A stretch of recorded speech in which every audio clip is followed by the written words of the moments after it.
Murdered at Sea makes for a very compelling documentary. I just watched the Netflix true crime documentary, The Carman Family Deaths. It's an hour and a half long. It's not a series, it's just one film. It covers the case of John Chakalos, who was found murdered in his bed. He was a millionaire, and then 3 years later, his daughter, Linda Carman, goes missing after a boating trip with her son, Nathan. Nathan would become a suspect in both cases. He was considered a suspect in his grandfather's murder, John Chakalos, pretty much right from the get-go. Then 3 years later, he's on a boating trip with his mother, but only he comes back. This is an actual image of him on the life raft. The boat they were in that sank and his mother's body has never been found. But Nathan was rescued after allegedly being on the sea for 8 days. Nathan Carman is autistic. He was diagnosed as autistic when he was 4 years old.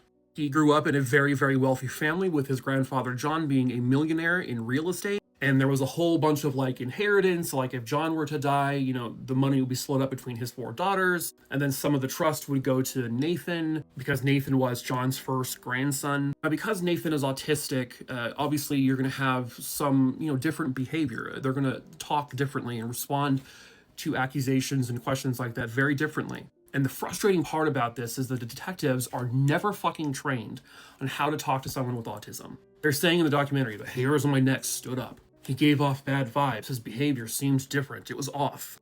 Because he's autistic.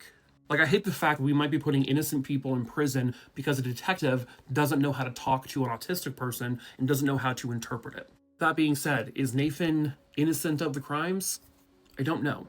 They do provide compelling evidence from he is guilty, and also compelling evidence that he is not.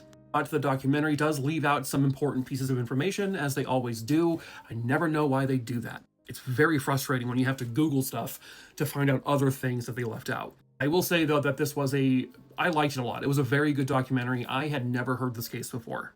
Sort of like the epitome of a murder mystery.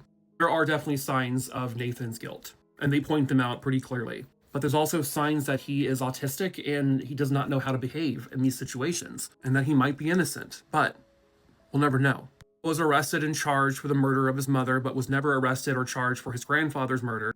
But he died in his prison cell. He ended his own life just before the trial could begin, which many people will tell you is a sign of guilt, but not always. But I do think this was a really fascinating documentary. I would definitely recommend you watch it. It's only an hour and a half long. I'd never heard this story before. It's very interesting, and it really does make you think and question, is he guilty or not? They never really had any true physical evidence, but I do lean more towards he's guilty based on the very strong circumstantial evidence they provide, but I don't know for sure. So yeah, The Carman Family Deaths, now available on Netflix, so I would recommend it.